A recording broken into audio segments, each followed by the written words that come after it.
تدافعون عنه. سامي وحد الله، دقيقة مين؟ لا هو يسمعني موجود، هو قاعد يرسل كل ما قلت حاجة يسمع فوق. مين ما كان اقسم بالله لو اتكلم لا اخليكم مو ما اخليه هو اللي انتم تدافعون عنه، حتى انتم يا الفنزات تختفون، ما بين وجهكم. ادم فلتك هذه كلها اسرارها عند منو؟ عند منو؟ مين اللي فهم الفله هذه كلها؟ انت وفارس.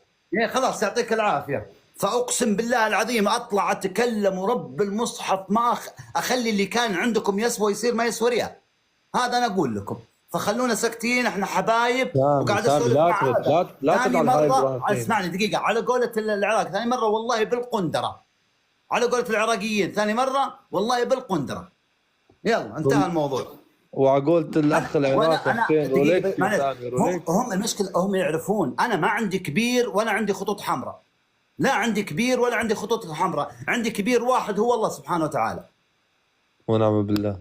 بس خطوط حمراء ما عندي الا ولاة امري واهل بيتي، بس غيره ما عندي شيء ثاني. فلا خلونا حبايب احسن لكم. تفضل. خلاص خلنا نرجع للشرطة الزهري يا سامي، خلاص فكك من هذا الموضوع، انسى يا عمي.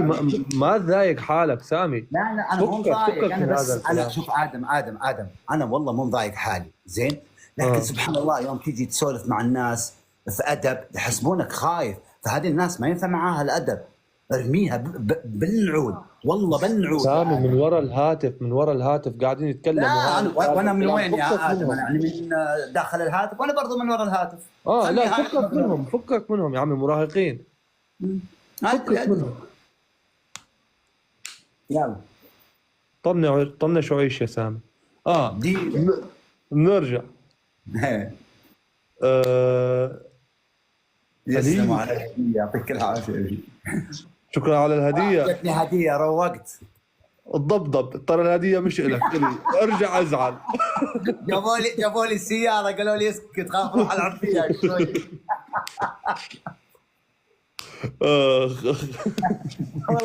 والله جد يا ادم، انا بعض المرات اشوف فانزات مثلا يرسلوا لي، اقول انا قاعد ارسل لهم انا بنفسي، اقول انا اتمنى امنيه من الله عز وجل زين ان الله ما يرزقني فانزات مثل اشكالكم، ما بيها، حتى لو بعرف انهم بيودوني للقمه ما عاد بيكم، فانزات معفنه هذه. يا سامي يا سامي لا وحد الله رزقك يا سامي. انا ما قاعد اتكلم عن فانزات احد معين، انا اقول لك بعض الفانزات يجون مثلا يتكلمون سواء كانوا فانزات فلان ولا غير بعضهم يا اخي ما تحس انه يا اخي ما تبيه بريال، ما تبيه والله بريال ما تبيه. طباقوره. أليف شكرا يا أليف. انت عارف ايش هي لاجوره؟ استغفر الله. طيب وش الخطه يا ادم؟ والله في خطط كثير يا سامي. اللي هو اسمع، اقترح علي، انت انسان مبدع في هاي الاشياء، اقترح علي، ترى والله قاعد اصمم، انا كنت قبل ما اطلع معك في اللايف ودي اسم انثوي بحت. ايش عندك بنت؟ جايتك بنت؟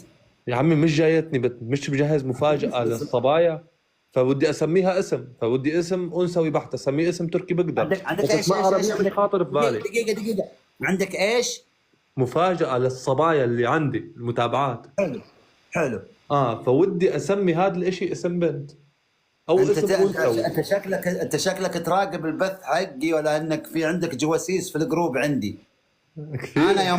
انا اقول للفانزات حقيني او متابعيني انا عندي مفاجأة لكم خاصة، فالظاهر في تسريبات جايتك وتقلدني انت يا ادم.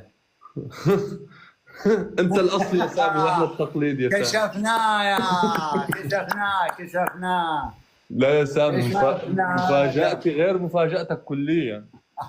طيب ايش دخل اسم البنت اللي تبي تسويها بمفاجأة؟ انت شوف بعدين اكلمك كنت تعلمني مش اسم بنت، انا ودي اسم انثوي، عارف يعني اسمي يرمز للانوثه في العربي، في التركي بقدر اسمي بس في العربي مش خاطر في بالي. طيب بس هو تبيه غزلي ولا لا اسم يرمز للانوثه.